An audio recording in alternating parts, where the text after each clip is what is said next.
Isang Sabado iyon ng Marso, medyo malamig pa ang simoy ng hangin. Si Clara Reyes, isang babaeng nagtatrabaho sa accounting department ng isang medium-sized na kumpanya, ay nasa unang taon ng kanyang pagsasama bilang mag-asawa. Siya ay isang karaniwang babae. Kasama ang kanyang asawang si Marco at ang kanilang anak na babae sa grade 2 na si Sofia, naninirahan sila sa isang condominium na medyo malayo sa sentro ng syudad. Isang buhay na hindi marangya, ngunit sapat. Iyon ang laging sinasabi ni Clara sa kanyang sarili. Ang araw na iyon ay para sa pagdiriwang ng 60 kaarawan ng kanyang ina, si Aling Elena. Mula nang pumanaw ang kanyang ama dahil sa biglaang atake sa puso noong kolehiyo pa lamang si Clara, mag-isang itinaguyod ni Aling Elena si Clara. Nagtrabaho siya bilang part-timer sa kantin ng isang pabrika. At tuwing weekend ay naglilinis ng mga condo unit para lamang mapag-aral ang kanyang anak. Noong ikakasal na si Clara, sa kabila ng kanilang simpleng pamumuhay, nanginginig pa ang mga kamay ng kanyang ina habang sinusubukang iabot ang isang libreta. Hinding-hindi malilimutan ni Clara ang tagpong iyon habang lumuluha siyang tumanggi. Nay, itago niyo po yung pera para sa sarili niyo. Okay lang po ako. Iyon ang pinakapinagmamalaking salita na binitiwan niya bilang isang anak at kasabay nito. Ang pinakamasakit na salita sa kanyang dibdib. Ang pagdiriwang para sa 60 kaarawan ay simple at personal. Umupa sila ng pribadong silid sa isang pamilyar na Filipino restaurant sa kanilang lugar. 12 tao lamang ang dumalo. Ang tiyuhin at tiyahin niya sa panig ng kanyang ina at ang pamilya ni Clara. Naghanda si Clara ng isang bouquet ng paboritong pink na rosas ng kanyang ina at isang fruit tart mula sa isang sikat na bake shop. Kinuha niya ang mga lumang album at pinagsama-sama ang mga larawan ng kanyang ina mula pagkabata hanggang sa isang photobook. Ipinakuwadro rin niya ng maganda ang isang larawan nilang mag-ina noong kanyang graduation bilang regalo para kay Clara. Ang 60 kaarawan ay hindi lamang isang simpleng kaarawan. Ito ay isang espesyal na araw upang maipahayag niya ng buong pagmamalaki ang kanyang pasasalamat sa inang nag-alay ng buong buhay para sa kanya. Kasama rin siyempre ang kanyang asawang si Marco. Nang pumasok ito sa restaurant habang karga-karga ang kanilang anak na si Sofia, hindi inaasahang napakaliwanag ng kanyang mukha. Pagkakita pa lamang niya sa mukha ni Aling Elena sa pasukan, sinabi niya, "Tita, maligayang 60 kaarawan po.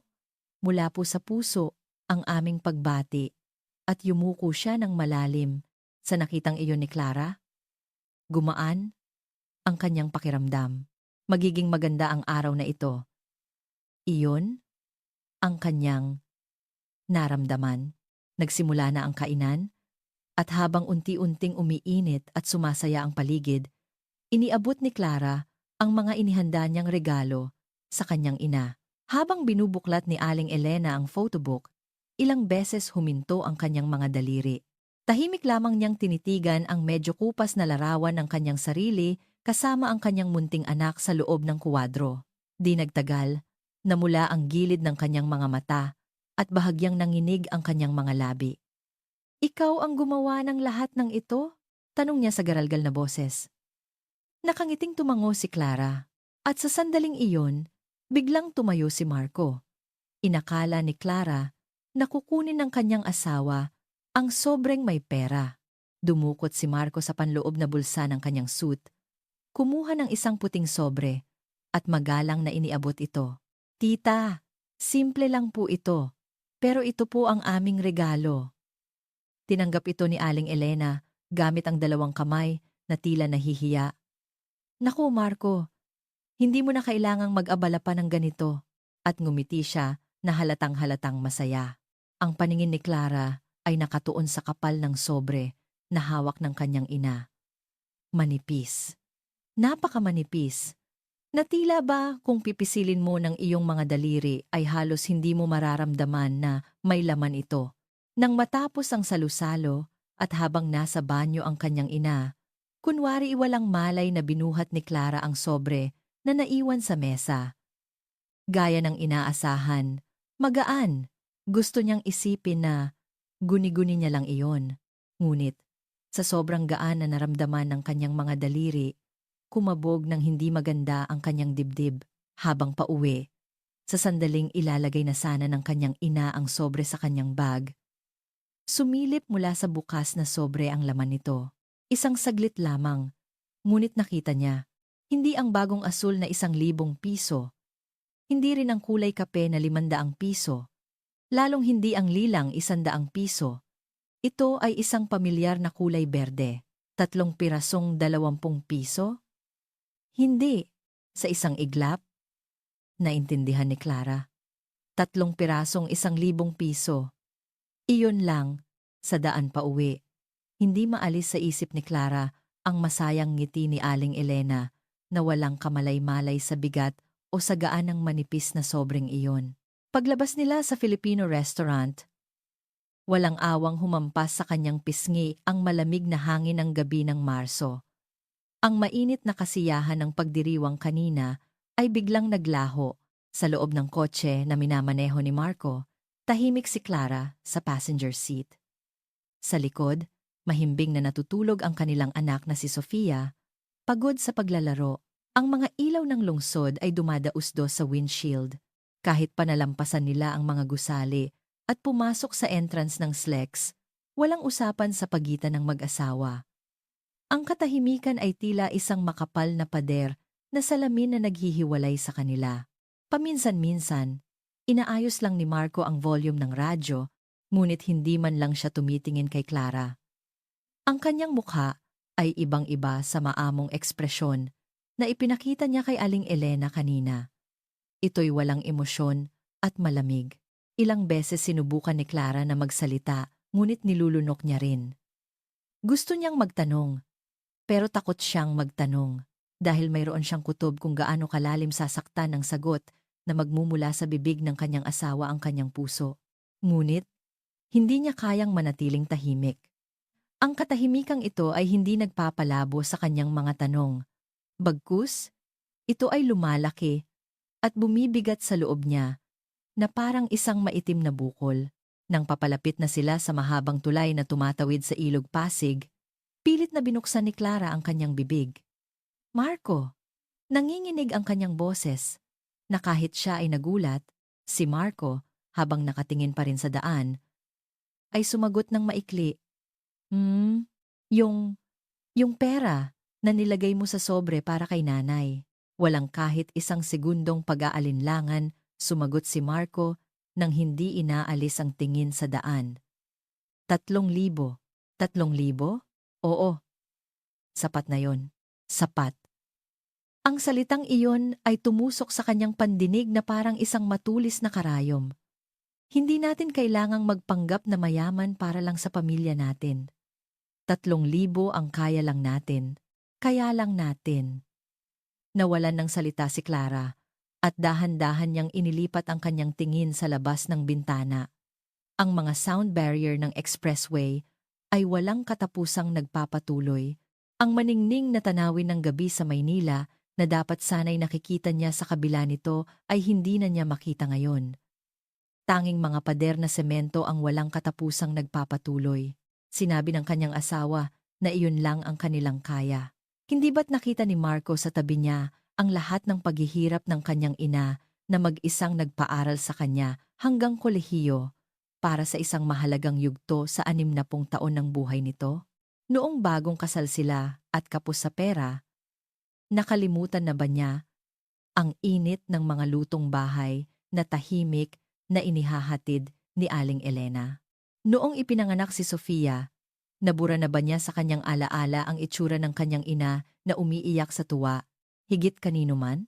Hindi na nagsalita si Clara. Wala na siyang lakas para tumutol o init ng damdamin para maglabas ng galit. Dahan-dahan niyang idinikit ang kanyang noo sa malamig na salamin ng bintana. Ang lamig nito ay nagbigay ng kaunting ginhawa sa kanyang nag-iinit na sentido. O baka naman ang temperatura ng kanyang katawan ay naging kasing lamig na ng salamin na ito. Ang kotse, lulan ang katahimikan, ay patuloy na tumatakbo sa expressway patungo sa kanilang tahanan. Ang mukha ni Marco, ang tanawin sa labas. Lahat ay tila mga pangyayari sa isang malayong mundo. Isang malamig na hangin ng gabi ang dumadaan sa butas na nabuo sa kanyang puso. Bakit? Ang isang salitang iyon, isang tanong na walang sagot, ay paulit-ulit na umalingaw-ngaw sa kanyang dibdib. Mula ng araw na iyon, may isang bagay na tuluyang nawala sa pang-araw-araw na buhay ni Clara. Gumigising siya sa parehong oras, naghahanda ng baon ni Sofia at inihahain ang almusal ni Marco. Sa opisina, pinoproseso niya ang sandamakmak na mga papeles at nakikipag-usap sa mga kasamahan tungkol sa mga bagay na walang kabuluhan. Pagsapit ng hapon, namimili siya ng mga sangkap sa supermarket at nag-iisip ng ihahandang hapunan. Sa panlabas, walang nagbago. Ang perpektong normal na araw-araw ay paulit-ulit na nangyayari, ngunit sa loob ng puso ni Clara, isang tahimik na bagyo ang nananalasa. Bawat salita ni Marco, gaano man kaswal, ay tumutusok sa kanyang puso na parang mga tinik. Habang nanonood ng TV, sasabihin ni Marco, mayaman kasi ang mga magulang ng artistang yan. Sa huli, pera lang talaga ang mahalaga sa mundo. Kapag nag-aalinlangan si Clara kung bibili ba ng bagong damit sa weekend, sasabihin niya, damit na naman, tigilan mo ang pagiging magastos. Hindi tayo ganoon kaluwag sa pera. Sa tuwing maririnig niya ang mga salitang iyon, bumabalik sa isip ni Clara ang napakanipis na sobre at ang mukha ng kanyang asawa nang sabihin nitong, 3,000 ang kaya lang natin. Hindi kaluwagan sa pera. Ang mga salitang iyon ba ay tumutukoy lamang sa kanilang budget? O ang ibig sabihin ba nito ay walang luwag para sa perang gagastusin para sa aking ina? Ang hinala, kapag nagsimula ng umusbong, ay mabilis na sinisira ang puso. Isang Miyerkules ng gabi, tumawag ang kanyang ina mula sa probinsya. Okay lang po ako, Nay. Sa kabilang linya, masayang sinabi ni Aling Elena, maraming salamat talaga sa handaan noong nakaraan ha. Pakisabi mo rin kay Marco, maraming salamat. Sobra-sobra pa nga yung napakagandang regalo na binigay niyo sa akin. Napakagandang regalo. Ang mga salitang iyon ay tumarak ng matalim sa dibdib ni Clara. Tinanggap ng kanyang ina ang 3,000 piso nang may buong pusong pasasalamat. Walang pakialam sa halaga, dalisay niyang ikinatuwa ang regalo bilang isang simbolo ng pagmamahal mula sa kanyang anak at manugang. Ang busilak na pusong iyon ay napakaliwanag para kay Clara at kasabay nito napakasakit. Sige po, Nay, sasabihin ko po. Halos hindi niya mailabas ang mga salita. Pagkatapos ng tawag, matagal na tinitigan ni Clara ang itim na screen ng kanyang smartphone. Mula sa sala, naririnig niya ang tawa ni Marco habang nanonood ng TV. Ang tawanan na iyon ay tila napakalayo na sa kanya ngayon. Mag-asawa pa ba talaga kami? Nakatira kami sa iisang bahay, kumakain sa iisang mesa, at natutulog sa iisang kama. Ngunit hindi kaya't magkaiba na ang mundong aming tinitingnan? Maaring isang maliit na bagay lamang ang nangyari sa pagdiriwang ng ika-60 kaarawan. Marahil ay napakaraming mag-asawa sa mundo na may mas malalaking problema. Ngunit para kay Clara, ang 3,000 piso na iyon ay hindi lamang isang simpleng halaga para sa kanya.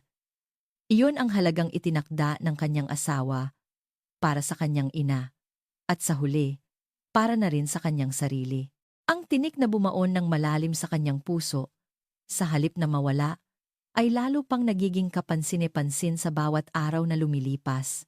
At hindi pa alam ni Clara na ang maliit na lamat na ito ay simula pa lamang ng isang napakalaking bagyo na magpapalubog sa barko ng kanilang pagsasama.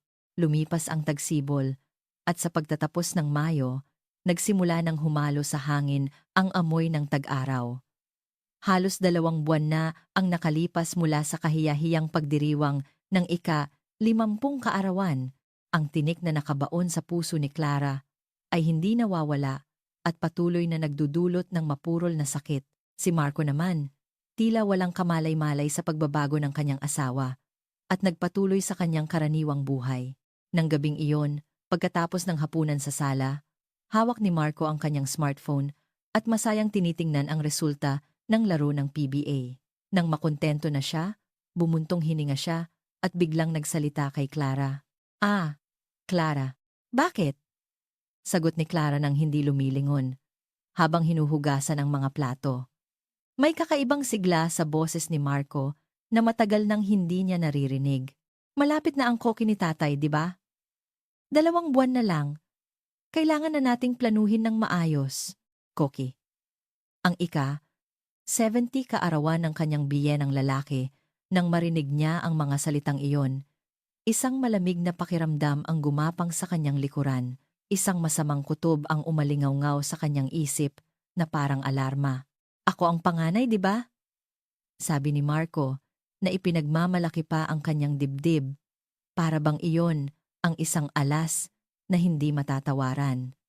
"Nandyan nga si Paulo, pero bata pa yon at hindi maaasahan. Ang mga ganitong bagay, dapat talaga ang panganay na tulad ko ang manguna para hindi mapahiya." Hindi mapahiya! Kahiya-hiya. Habang nakikinig sa agos ng tubig mula sa gripo, inulit-ulit ni Clara ang mga salitang iyon sa kanyang isip. Kung gayon, ang pagdiriwang ba ng asingsi kaarawan ng aking ina ay hindi kahiya-hiya para sa kanya? O iyon ba ang pinakadulong linya na hindi pa maituturing na kahiya-hiya? Inakala ni Marco na pagsang-ayon ang katahimikan ni Clara, kaya't mas lalo siyang naging madaldal. "Gusto kong sa isang hotel sa Makati, ganapin.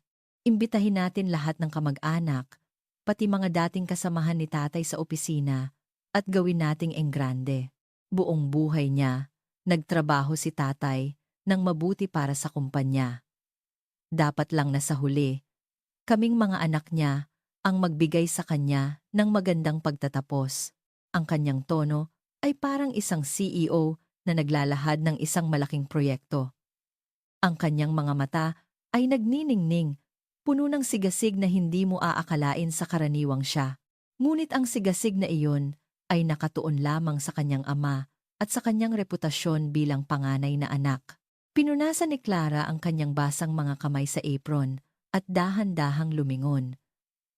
Nakita niya ang kanyang asawa na nakaupo ng komportable sa sofa sa sala, mayabang na nagsasalita. Para siyang nakasuot ng isang makapal na baluti. Isang mabigat na baluti na tinatawag na panganay. Ang baluting iyon ay nagpoprotekta sa kanya mula sa mata ng lipunan, nagbibigay sa kanya ng tiwala sa sarili, at nagbibigay katwiran sa lahat ng kanyang mga kilos. Ngunit hindi niya namamalayan na ang baluting iyon ay walang awang sumusugat sa puso ng kanyang asawa na dapat sana'y pinakamalapit sa kanya. Tahimik lamang na tinitigan ni Clara ang kanyang asawa. Ano kayang mga salita ang lalabas sa bibig ng taong ito? Ang sinasabi ni Marco na hindi mapahiya ay gaano kalaki at gaano kamahal ang inaasahan niya.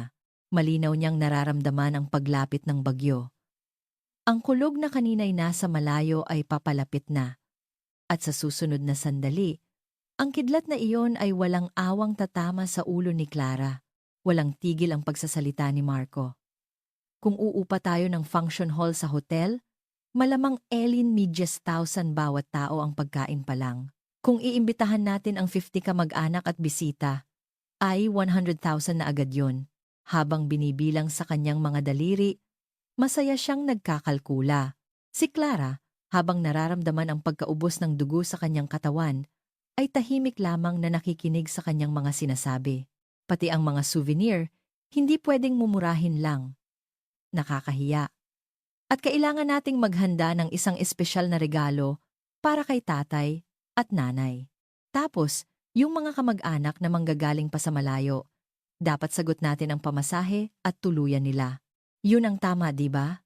Sa kanyang isip, malamang ay malinaw na ang imahe ng isang marangyang pagdiriwang.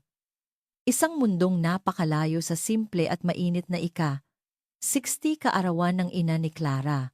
Di nagtagal, pumalakpak si Marco na parang nakapagdesisyon na.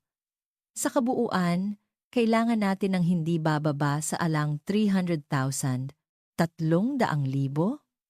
Isang mahinang boses ang lumabas sa bibig ni Clara. Hindi ito isang tanong, kundi isang hindi makapaniwalang pag-uulit sa narinig.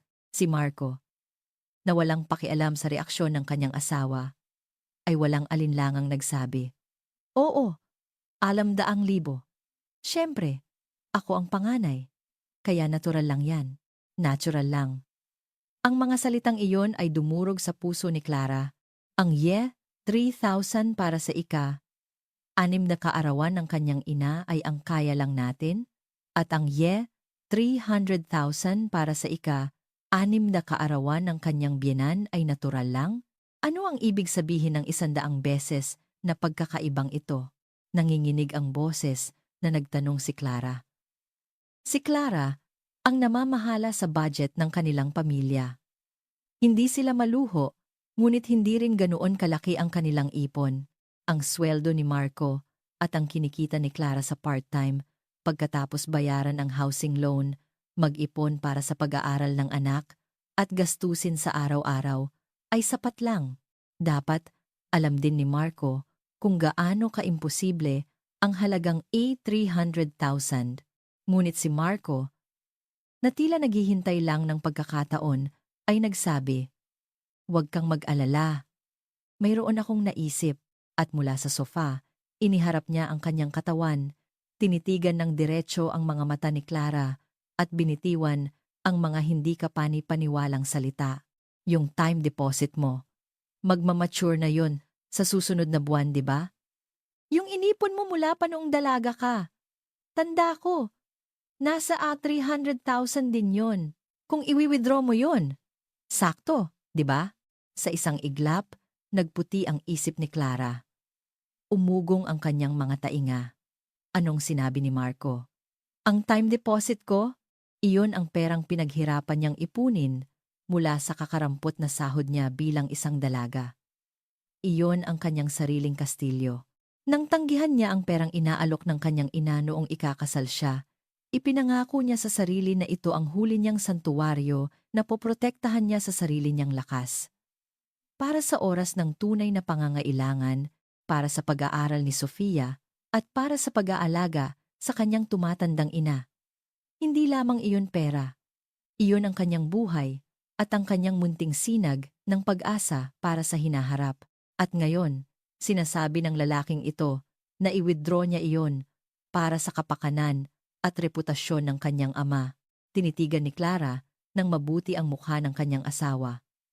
Ang naroon ay hindi ang asawa na nakasama niya sa loob ng 10 taon.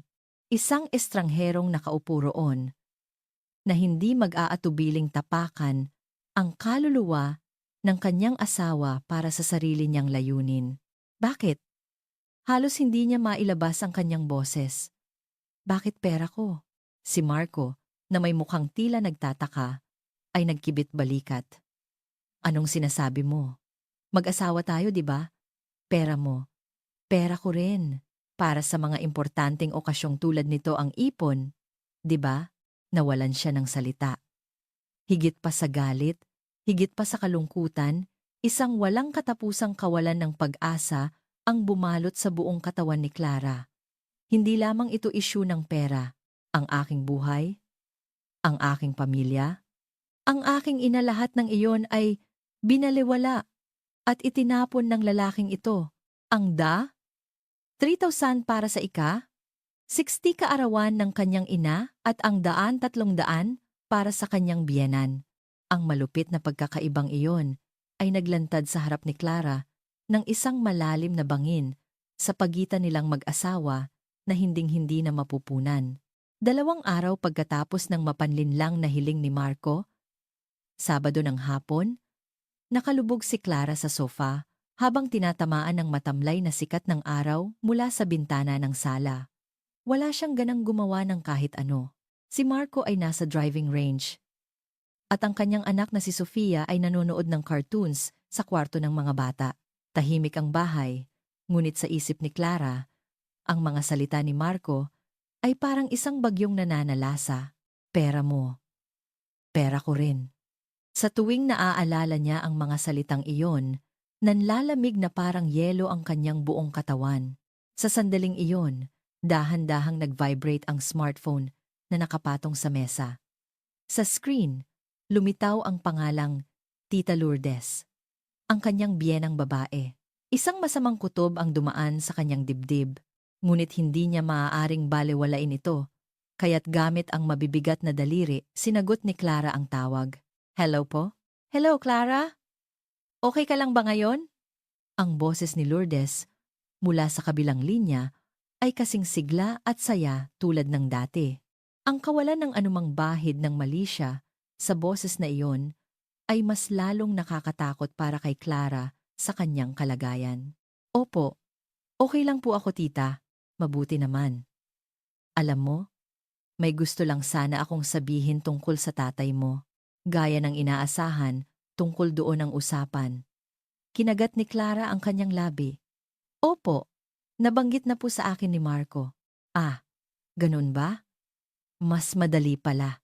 Alam mo, kani-kanina lang, tumawag yung pangalawa naming anak, si Paulo. Biglang tumaas ang tono ng boses ni Lourdes. Sabi niya, reregaluhan daw niya ng Rolex na relo ang tatay niya. Mukhang maganda ang takbo ng trabaho niya ngayon, kaya medyo malaki ang gagastusin niya. Rolex. Ang salitang iyon ay parang isang pabigat na lumubog sa sikmura ni Clara. Ang tatay mo naman, narinig yata kung saan, kaya parang umaasa na rin siya. Alam mo na, ang mga lalaki, gusto nila yung mga ganoong bagay, di ba? Masayang tumawa si Lourdes. Walang kahit katiting na masamang intensyon sa kanyang tawa. Kaya naman, mas lalo itong nagpapahirap sa puso ni Clara. Kaya Clara, kung ganoon kalaki ang ibibigay ng pangalawa, hindi ba't medyo nakakahiya kung kayo ni Marco, bilang panganay, ay sobre lang ang ibibigay? Hindi makasagot si Clara. Nanunuyo ang kanyang lalamunan. Inakala ni Lourdes na pagsang-ayon ang kanyang katahimikan, kaya't masaya siyang nagpatuloy. Siyempre, dapat maayos din ang laman ng sobre, ha? May reputasyon kayong dapat pangalagaan bilang panganay. Sabi rin ni Marco, kailangan niyo raw mag-ipon ng mga libo para maging maganda tingnan. Ganon din naman ang plano ni Marco, di ba? Panatag ako kasi alam kong maasahan ka. Ikaw, bilang asawa ng panganay, ang pinaka-inaasahan ng tatay mo. Sige ha, salamat, biglang pinatay ang tawag. Ang tunog ng toot, toot, toot, ay walang saysay na umalingaw-ngaw sa tainga ni Clara. Nakatayo lang si Clara doon, hawak-hawak ang smartphone. Matagal nang nag-itim ang screen. Si Marco at ang kanyang biyenan. Isang perpektong sabuatan, para siyang isang payaso, na pinapasayaw sa isang entablado na hindi niya alam ang script, habang ang lahat ay alam ang nangyayari. Sa bahay na ito, siya at ang kanyang ina ay mga nilalang na may mababang halaga. Walang luhang pumatak. Ngunit sa kaibuturan ng kanyang puso, may isang bagay na tahimik, ngunit tiyak na gumuho. Marahil, iyon ang huling piraso ng tiwala na iningatan niya sa loob ng 10 taon para sa kanyang asawa at sa pamilya nito. Pagsapit ng gabi, umuwi si Marco na nakasuot pa rin ng kanyang pang-golf. Pagkatapos maligo, masaya siyang lumitaw sa sala. Hay, sarap magpawis. Ang ganda ng palo ko kanina. Habang humuhuni, kumuha siya ng beer sa ref at umupo ng maluwag sa sofa. Ang kanyang walang malay na itsura ay nagpasiklab sa galit ni Clara. Itinigil ni Clara ang paghahanda ng hapunan at tahimik na nagtungo sa sala. Sa kanyang nakakakilabot na presensya, tila napansin na rin ni Marco. Anong itsura yan? May nangyari ba? Tumayo si Clara sa harap ng sofa at sinabi sa isang napakalamig na boses, Ah, si nanay? Tungkol siguro sa koki, no? Sagot ni Marco na parang walang pakialam habang binubuksan ang lata ng beer. Ang tunog ng PS ay umalingaw-ngaw ng malakas sa silid. Magreregalo daw po si Paulo ng Rolex. Ah, narinig ko. Narinig ko. May nagagawa rin palang matino, yung kapatid ko. Kaya nga sabi ko sa'yo, hindi pwedeng basta-basta lang ang gagawin nating mga panganay. Kinagat ni Clara ang kanyang mga bagang. Pilit niyang pinipigilan ang nag-uumapaw na galit. 300,000 raw po. At parang natural lang yun para kay tita. Siyempre naman. Alam din ni nanay ang posisyon ng isang panganay. Uminom ng beer si Marco at sinabi sa isang tono na tila naiinis. Ano ba yan? Hanggang ngayon, pera pa rin ang problema mo. Kaya nga sabi ko, nandyan, yung time deposit mo. Yun na ang solusyon, di ba? Sa sobrang kawalang hiyaan ng salitang iyon, naputol ang pisi ng pasensya ni Clara. Hindi yun solusyon. Hindi niya napigilang sumigaw. Pinaghirapan ko. Yun. Ilang taon kong pinagpawisan yung perang yun. Bakit ko kailangang ibigay yun para lang sa yabang ng tatay mo? Nagulat si Marco at nanlaki ang mga mata. Inilapag niya ang lata ng beer sa mesa na parang ibinagsak at sinabi sa mababang boses, hanggang ngayon ba? Yan pa rin ang sinasabi mo? Ano, makinig ka. At makinig kang mabuti. Magkaiba ang tatay ko at ang nanay mo. Ang mga salitang iyon ay tumusok sa dibdib ni Clara na parang isang matalim na kutsilyo. Nagpatuloy si Marco. Sasabihin ko na ng diretsyo. Mahirap lang ang pamilya nyo, di ba? Part-timer sa kantin at tagalinis ng kondo. Wala namang malaking kinikita yon. Kaya sa ganoong pamilya, sapat na ang 3,000. Napasinghap si Clara. Pakiramdam niya ay bumaliktad ang daloy ng dugo sa kanyang katawan. Pero kami, iba. Ang tatay ko ay isang kagalang-galang na empleyado na nagretiro mula sa isang malaking kumpanya. May reputasyon kami sa lipunan, may mga koneksyon, at may pangalan akong inaalagaan bilang panganay. Kaya kailangan ng pera. Baala ng kailangan ng pera. Naiintindihan mo ba ang pagkakaiba? Isang malupit na paghihiwalay. Pagsukat sa halaga ng isang tao, batay sa pinagmulan, estado sa buhay, at kakayahang pinansyal, at pagtatakda ng halagang dapat gastusin.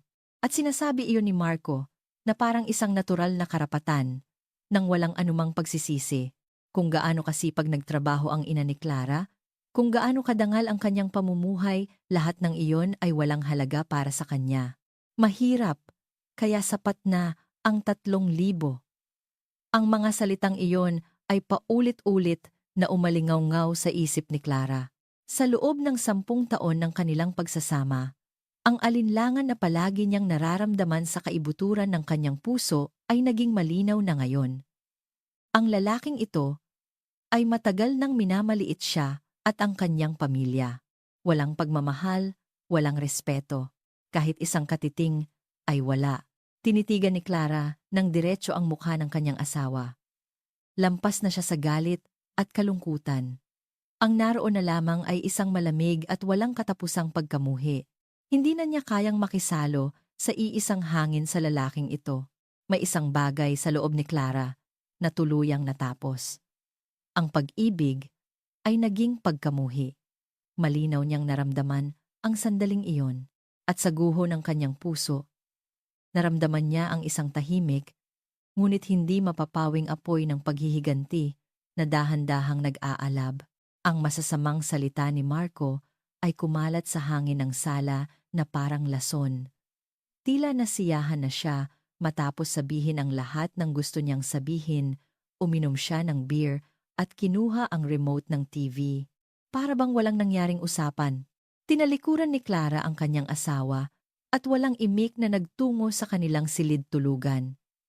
Isinara niya ang pinto at nilak ito. Sa wakas, isang espasyong para sa kanya lamang, ngunit walang kahit isang patak ng luha ang dumaloy. Nakapagtataka, napakatahimik ng kanyang puso. Nang tumayo siya sa harap ng salamin, isang babaeng may maputlang mukha ang nakita niya. Walang ningning sa kanyang mga mata. Tanging isang malamig na liwanag na parang yelo ang naroon. Wala na akong aasahan pa. Pagmamahal mula sa asawa, paghingi ng tawad, pag-unawa, o pangarap para sa kinabukasan. Nang pagsasamang ito lahat ay magtatapos ngayon. Ang malupit na linya na iginuhit ni Marco. Para sa mahirap kong ina, line 3,000. Para sa kagalang-galang niyang ama, line 300,000. Kung iyon ang pamantayan na siya mismo ang nagtakda sa akin. Kung gayon, gagamitin ko rin ang parehong pamantayan? Oo, sa ilalim ng mga patakaran na ikaw ang gumawa, magiging perpektong patas ako. Isang plano, ang malinaw na nabuo sa isip ni Clara. Hindi ito isang emosyonal na paghihiganti. Mas tahimik, mas malamig, at mas tiyak na pagtatapos. Hindi ko hahayaang magpatuloy ang kuwentong ito na puno ng kalokohan at kahihiyan ayon sa kanyang script. Ako ang susulat ng katapusan.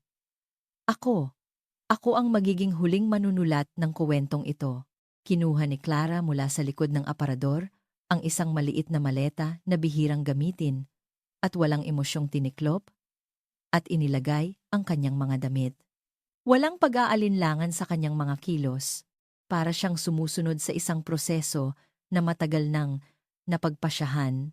Hindi pa alam ni na Marco at ng pamilya Santos kung gaano kalaking pagkakamali ang kanilang nagawa. At kung gaano katatalim na pangil ang hinahasa ng tahimik na asawa sa ilalim ng tubig. Ang pagpapatupad ng plano ay sa araw mismo ng ika-70 kaarawan ng kanyang biyenan. Sa gitna ng maningning na pagdiriwang, wawasakin ko mula sa ugat ang pekeng imahe ng pamilya na inyong binuo. Dahan-dahang isinara ni Clara ang takip ng maleta. Ang maliit na tunog ng click ay umalingaw-ngaw sa silid, na parang hudyat ng kanyang desisyon. Ang apoy ng paghihiganti na nagsimulang mag-alab sa kanyang puso ay hindi na mapapatay ni Numan. Ito ay tahimik, ngunit tiyak na magliliyab hanggang sa masunog ang lahat. Kung anong uri ng huling pagdiriwang ang kanyang pinaplano, tanging siya pa lamang ang nakakaalam. Mula nang magpasya si Clara, mabilis ang kanyang mga kilos. Ngunit ang kanyang mga galaw, tulad ng isang sisne, na tahimik sa ibabaw ng tubig ngunit mabilis ang mga paa sa ilalim, ay hindi napansin ni Numan. Sa panlabas, patuloy siyang gumanap bilang isang masunuring asawa na atubiling tinanggap ang hiling ni Marco. Sige, iisipin ko ang tungkol sa pag-withdraw ng time deposit, sabi niya. Tumango si Marco nang may kasiyahan at hindi na siya muling tinanong. Naniwala siyang tuluyan ng sumuko ang kanyang asawa. Martes ng linggong iyon. May meeting si Marco sa opisina at gabi na umuwi. Ang kanyang anak na si Sofia ay mahimbing nang natutulog sa kanyang silid. Nababalot ng katahimikan ang bahay. Dahan-dahang nagtungo si Clara sa study room. Ito ay kwarto ng mga libangan ni Marco. Sa estante, nakahanay ang mga magasin sa golf at mga libro sa negosyo. Sa ibabaw ng mesa, nakadisplay ang mga figurin ng kanyang paboritong basketball team. Pumapasok lamang si Clara sa silid na ito kapag naglilinis. Dahan-dahan niyang pinunasan ng handheld mop ang alikabok sa mesa. At sa isang napaka-natural na kilos, binuksan niya ang pinakamataas na drawer. Sa loob, magulo at siksik ang mga dokumento at gamit pang opisina. Kinalkal ni Clara ang tumpok ng mga papeles at dahan-dahang ipinasok ang kanyang mga daliri sa pinakaloob. Naramdaman ng kanyang mga daliri ang matigas na plastik. Nandoon, di magin, dahan-dahan niyang inilabas ito. Isang hindi pamilyar na asul na libreta ng bangko. Hindi ito ang account para sa panggastos ng pamilya o ipon na pinamamahalaan ni Clara. Isang personal na account ni Marco. Bakit may ganito siya? Bumibilis ang tibok ng kanyang puso. Ginamit niya ang nanginginig na mga daliri para buklatin ang libreta. Nang makita niya ay numerong naka-print sa huling pahina salan balance. 2,180,000. Mayroon siyang higit sa 2,000,000 piso na hindi niya alam. Sinuri niya ang history ng transaksyon.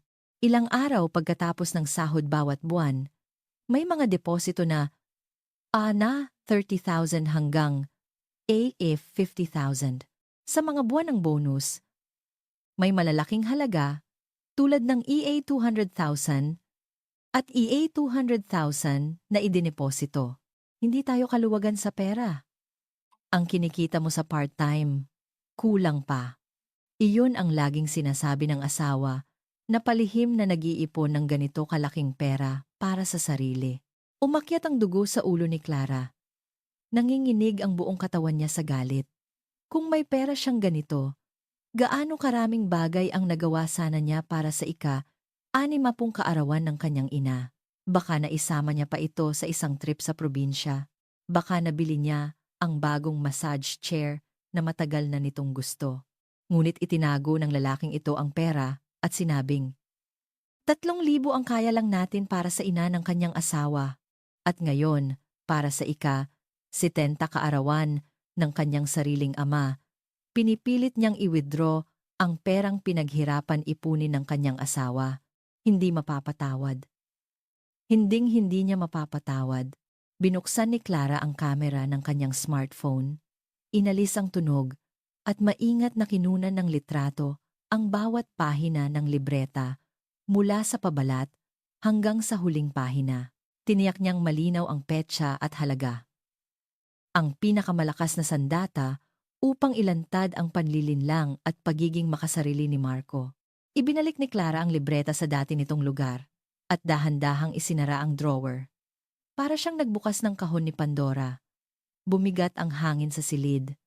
Ngunit hindi nagsisisi si Clara. Sa halip, naramdaman niya ang katiyakan na kumpleto na ang lahat ng piraso. Ang libretang ito ang magiging unang pala para hukayin ang libingan ni Marco. Babakbakin niya, isa-isa, ang balatkayo nitong binalot sa kasinungalingan at yabang. Lumabas si Clara sa study room nang walang ingay. At sa dilim, isang tahimik at nakakatakot na ngiti ang sumilay sa kanyang mga labi. Nang makuha ang matibay na ebidensya ng lihim na account ni Marco, tahimik na kumilos si Clara para sa kanyang susunod na hakbang. Sa weekend, malambing niyang sinabi kay Sofia, "Gusto mo bang bumisita sa bahay ni Lola?" At ipinagkatiwala ito sa kanyang ina. "Medyo abala po ako sa paghahanda para sa party. Pwede po bang iwan muna siya sa inyo?" Sabi niya. Walang anumang pagdududa. Masayang tinanggap ni Aling Elena ang kanyang apo. Nagpaalam siya kay Marco. "Maghahanap lang ako ng damit na isusuot sa party at mag-isang umalis ng bahay." Ngunit hindi siya nagtungo sa magagarang department store. Sumakay siya ng tren at bumaba sa isang office building sa Ortigas kung saan matatagpuan ang mga law firm. Nag-research siya online at nagpabook ng appointment. Pagbukas niya ng pinto na salamin, isang magalang na babaeng staff ang gumabay sa kanya sa isang pribadong silid. Makalipas ang ilang sandali, isang may edad na lalaking abogado na may maamong kilos ang pumasok. Huminga ng malalim si Clara at nagsimulang ikuwento ng mahinahon at walang emosyon ang mga nangyari. Ang dalang di salanang sa sobre para sa ika-5 kaarawan ng kanyang ina. Ang dalang di salanang na hiningi para sa ika-70 kaarawan ng kanyang biyenan. Ang masakit na salita ng kanyang asawa na mahirap lang ang pamilya niyo. At ang lihim na account na natuklasan niya kamakailan. Ipinakita niya ang mga larawan ng libreta sa screen ng kanyang smartphone.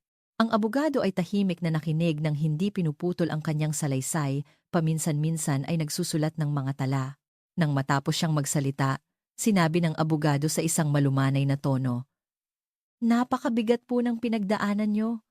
Magaling po at nakayanan niyo hanggang ngayon." Sa isang salitang iyon na puno ng pag-unawa, isang patak ng luha na matagal nang pinipigilan ni Clara ang dumaloy mula sa kanyang mata. Ngunit agad din itong huminto. Hindi ito ang oras para magpadala sa emosyon. Pinunasan ni Clara ng panyo ang kanyang mga mata. At sinabi sa isang matatag na boses, "Sir, gusto ko na pong makipaghiwalay."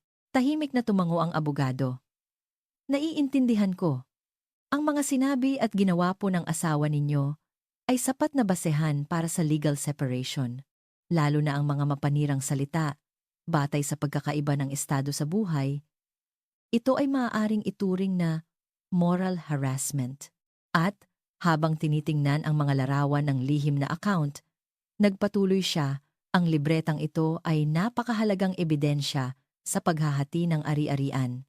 Ipinapakita nito na sinadya ng asawa ninyo na itago ang ari-arian na dapat ay sa inyong dalawa.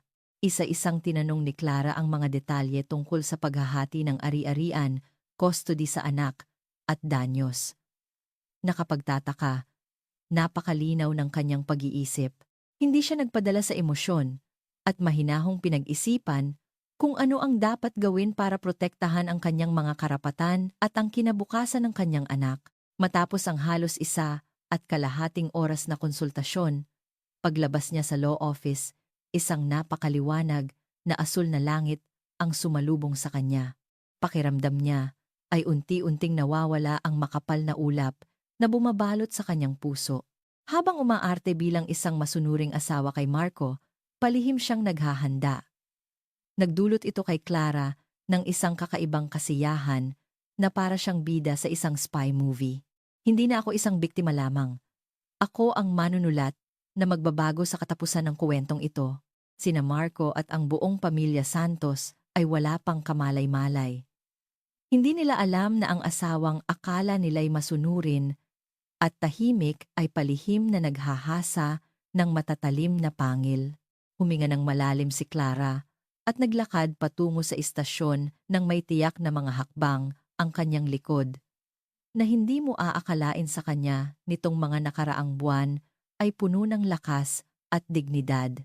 Ang ilang linggo mula sa pag-uusap sa abogado hanggang sa 70 kaarawan ng kanyang biyenan ay tunay na katahimikan bago ang bagyo. Perpektong gumanap si Clara bilang isang matulunging asawa.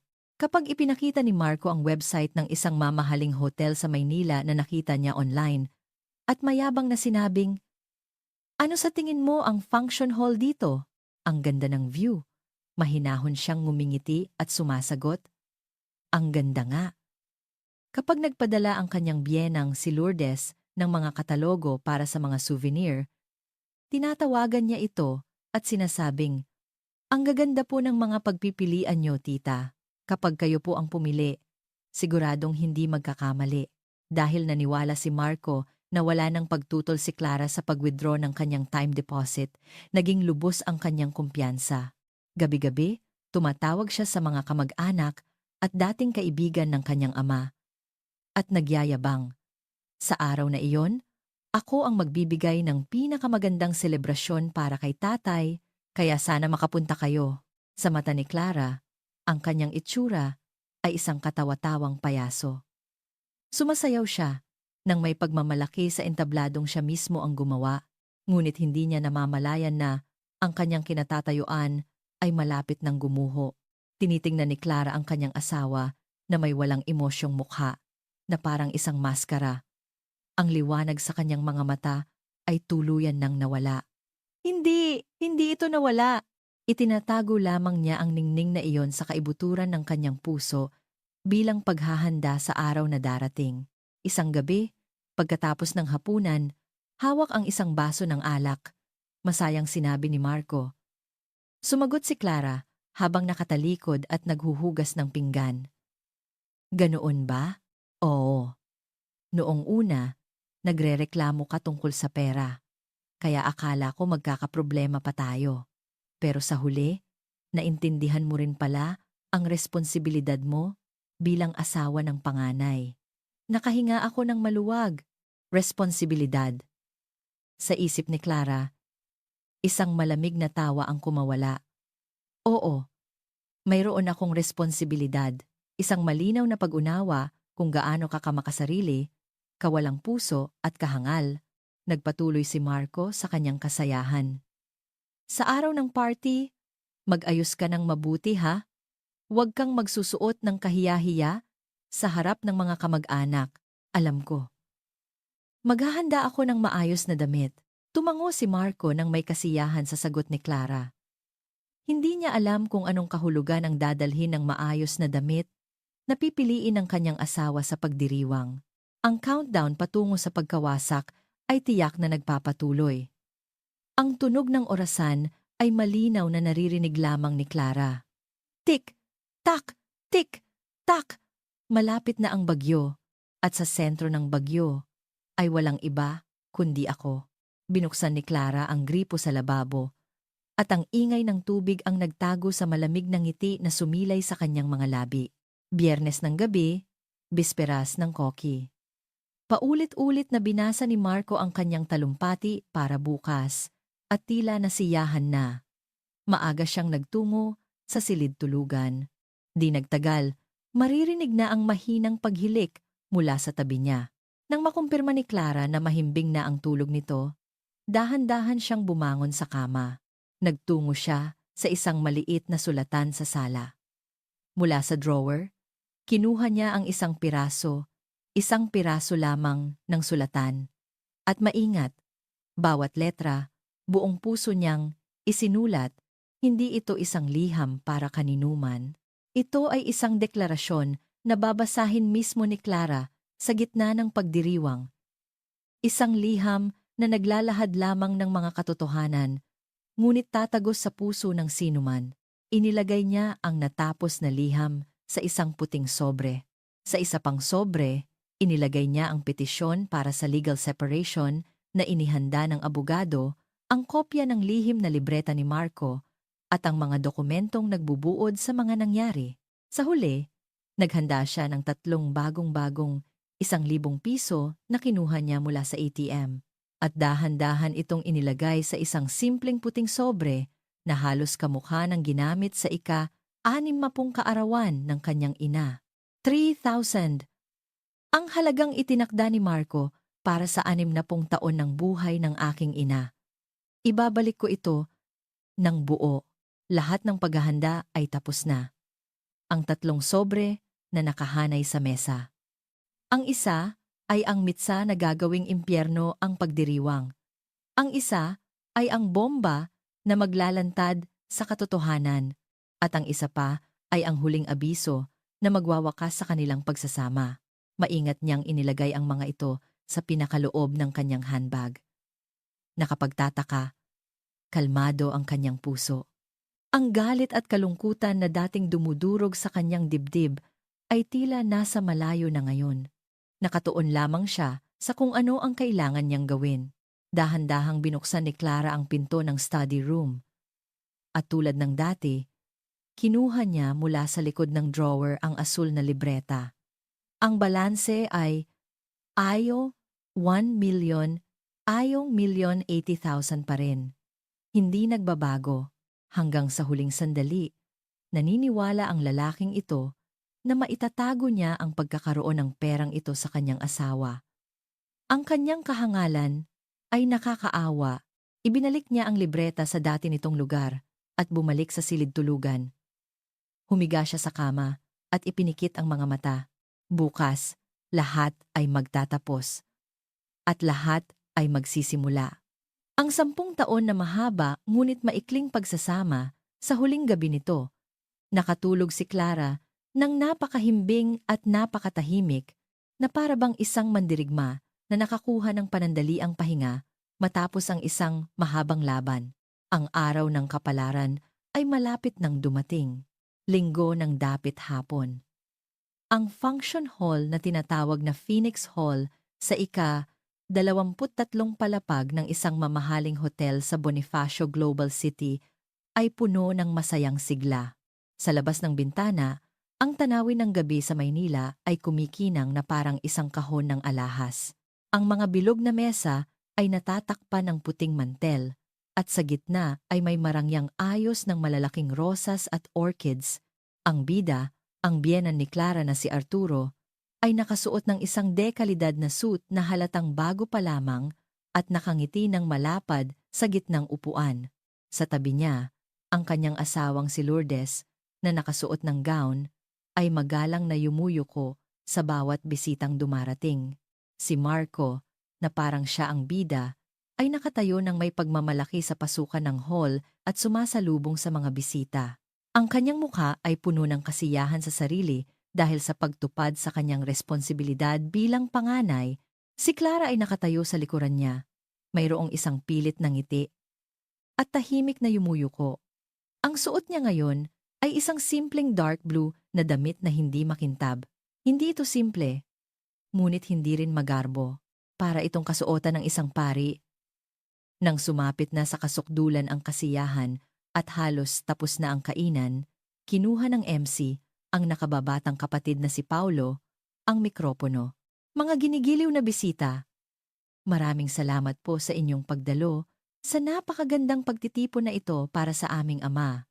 Si Arturo, ngayon po, magpapatuloy tayo sa pag-aalay ng aming pasasalamat bilang kanyang mga anak. Isang mainit na palakpakan ang umalingaw-ngaw sa hall. Magsimula po tayo sa pamilya ng aming panganay na kapatid, si Kuya Marco, na mag-aalay ng kanilang regalo para kay tatay. Kuya, pumarito ka po sa harap. Lahat ng mata ay napunta kay Marco. Si Marco, na tila naghihintay lang, ay naglakad ng may kumpiyansa patungo sa presidential table kung saan nakaupo ang kanyang ama. Ang kanyang mukha ay puno ng tiwala at pagmamalaki, at sumenyas siya ng mayabang kay Clara na nakatayo sa di kalayuan. Dumating na ang sandali. Dahan-dahan, ngunit may tiyak na mga hakbang, lumapit si Clara sa kanyang asawa. Kinuha niya mula sa kanyang handbag ang isang puting sobre. Halatang-halata na manipis ito. Napakamanipis na tila ba makikita mo ang laman sa loob. Nang tanggapin ito ni Marco, bahagya siyang napakunot noo sa sobrang gaan nito. Ngunit sa harap ng lahat ng kamag-anak, hindi niya maaaring suriin ang laman. Pilit niyang tinakpan ng ngiti ang kanyang panandaliang pagkalito at magalang na iniabot ang manipis na sobre sa kanyang amang si Arturo. Tay, maligayang Koki. Sana po ay manatili kayong malakas. Tumanggap si Arturo ng sobre nang may ngiti ng kasiyahan. Muling umalingaw-ngaw ang malakas na palakpakan sa hall. Ngunit sa sandaling iyon, ang kanyang asawang si Lourdes, na nasa tabi niya, ay nagsalita sa isang inosenteng boses. Mahal, bakit hindi mo buksan sa harap ng lahat? Ipakita natin kung gaano pinaghirapan ni na Marco ang regalong ito. Ang isang salitang iyon ang naghila sa gatilyo ng kapalaran. Ilang kamag-anak ang sumang-ayon. Oo nga, buksan mo!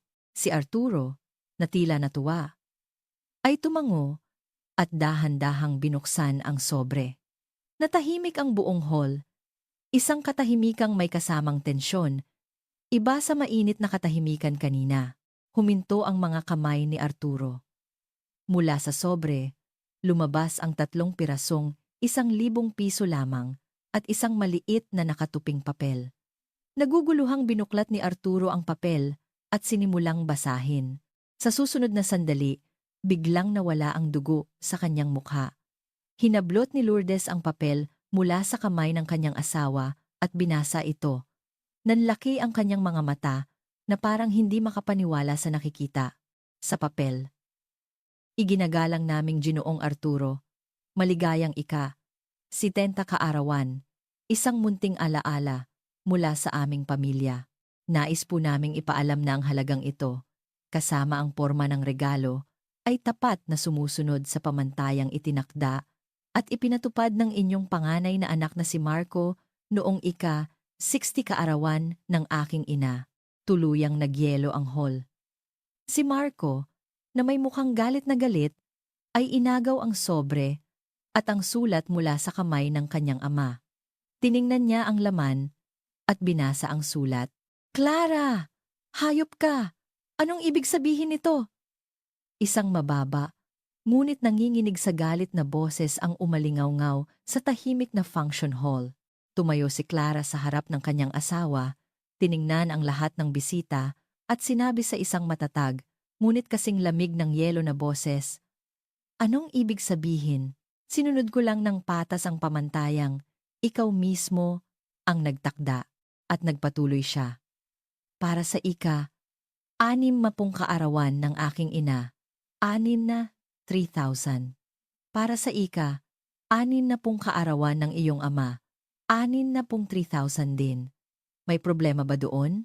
Ang mga salitang iyon ay ang hatol na ibinaba sa nasasakdal na si Marco Santos sa isang korte na tinatawag na pagdiriwang. Isang napakalupit na hatol. Ang mga salita ni Clara ay sumabog na parang isang tahimik na bomba sa gitna ng maningning na pagdiriwang. Tumayo ang kanyang biyenang si Lourdes na sumisigaw. Anong ginagawa mo? Anong kahihiyan to? Dahan-dahang ibinaling ni Clara ang kanyang tingin kay Lourdes. Ang kanyang mga mata ay parang salamin na walang anumang emosyon. Tita, sinunod ko lang po ang pamantayan ng bahay na ito.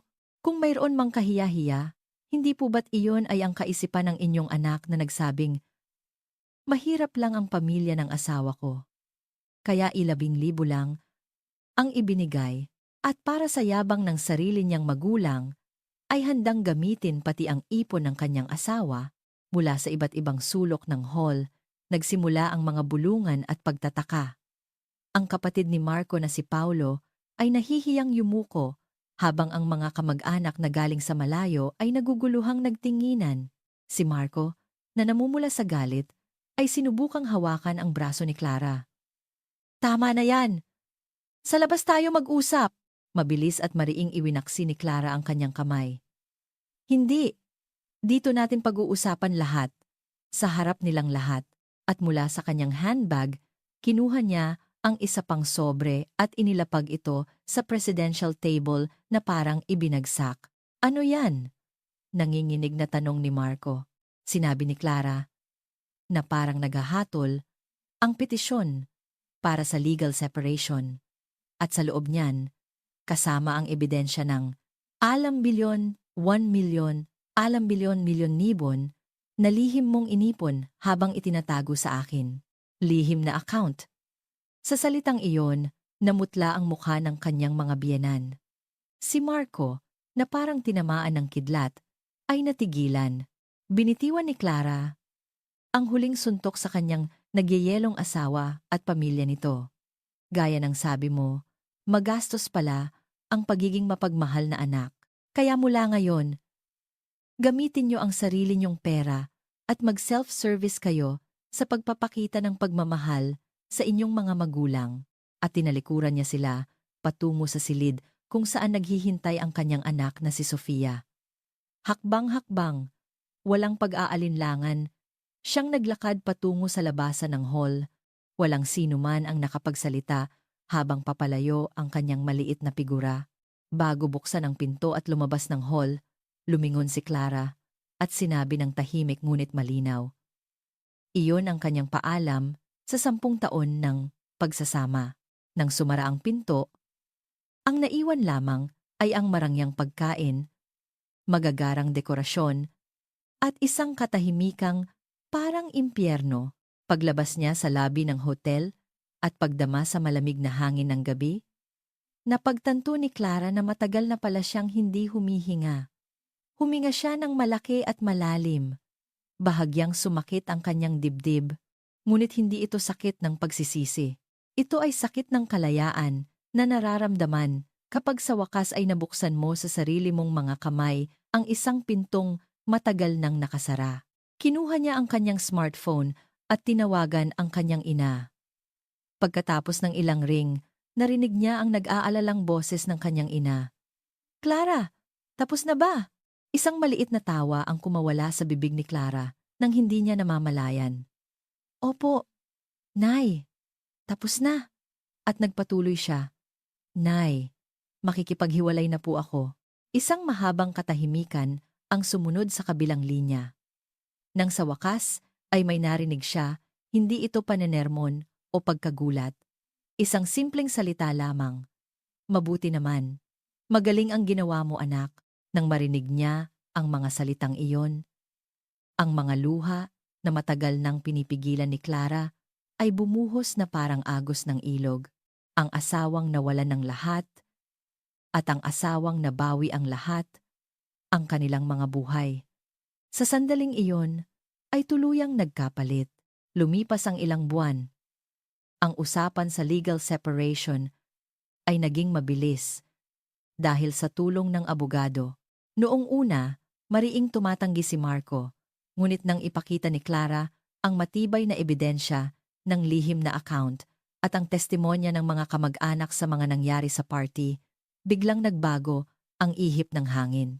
Sa huli, pumayag si Marco sa legal separation.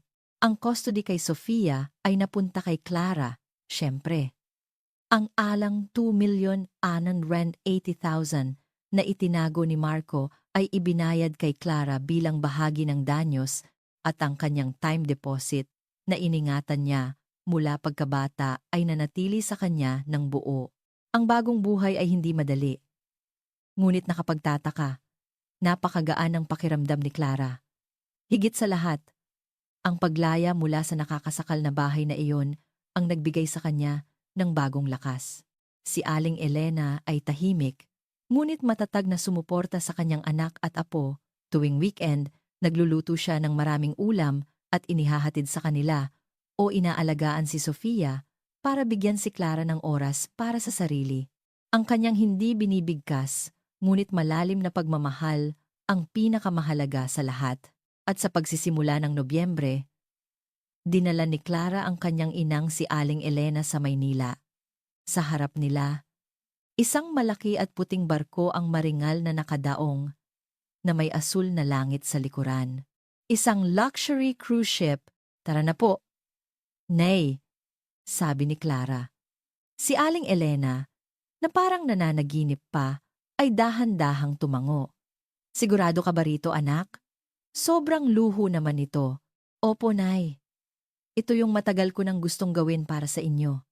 Medyo huli na, pero ito ang muling pagdiriwang ng ika-60 kaarawan nyo, sabi ni Clara at ngumiti ng mapaglaro. Nagsimulang umalis ang barko at unti-unting lumayo ang baybayin ng Pilipinas. Magkatabing nakaupo sina Clara at Aling Elena sa mga deck chair. Pinagmamasdan ang walang katapusang asul na dagat. Dahan-dahang hinahaplos ng hangin dagat ang kanilang mga buhok. Matagal silang hindi nagsalita. Tanging ang tunog ng mga alon at ang huni ng mga ibon sa malayo ang maririnig sa pagitan nila. Di nagtagal, nagsalita si Aling Elena. Clara, po? Ang taong yun. May galit ka pa ba sa kanya? Mahinahong umiling si Clara sa tanong ng kanyang ina. Wala na po. Naintindihan ko na po na kailangan ng napakalaking enerhiya para magalit, kaysa gamitin ko ang lakas ko para doon. Mas gusto ko na lang gamitin para kay Sofia at sa sarili kong buhay. At nagpatuloy siya. At saka, Nay, nalaman ko ang totoong kalaban ko pala ay hindi si Marco. Ang kalaban ko pala ay yung sarili ko kahapon. Na naniniwalang tama lang na manahimik at magtiis kahit na hindi makatarungan ang ginagawa sa akin. Hindi nagsalita si Aling Elena, ngunit tinitigan niya ng mabuti ang mukha ng kanyang anak. Dahan-dahang hinawakan ni Clara ang magaspang at bukol-bukol na kamay ng kanyang ina. Isang mainit na kamay na bakas ang maraming taon ng paghihirap. Dahil po sa kamay na to, nandito po ako ngayon. Salamat po, Nay. Ano ka ba? Ako dapat ang magpasalamat sa'yo, sabi ni Aling Elena, at nahihiyang ibinaling ang kanyang tingin sa malayong karagatan. Ang araw ay dahan-dahang lumulubog sa abot tanaw. Ang langit at dagat ay nagbabago ng kulay bawat sandali, mula sa nag-aalab na kahel hanggang sa malumanay na lila. Ito ang pinakamagandang tanawin na nakita ni Clara sa kanyang buhay sa hinaharap. Tiyak na may mga pagsubok at hirap pa ring darating. Ngunit, hindi na siya mananahimik at magtitiis mag-isa. Pahalagahan niya ang kanyang sarili at pahalagahan niya ang mga taong nagmamahal sa kanya. Mamumuhay siya ng patas, tapat at may dignidad. At kapag tila nawawala ang balanseng iyon, mayroon na siyang lakas ng loob na tahimik, ngunit matatag na itama ito. Ang barko, sa ilalim ng kalangitang puno ng bituin, ay dahan-dahang naglalayag patungo sa abot tanaw kung saan naghihintay ang isang bagong umaga. Ito ang maningning na pagsisimula ng isang bagong buhay na nakamit niya sa sarili niyang mga kamay. Ang kanyang kwento ay hindi nagtatapos dito.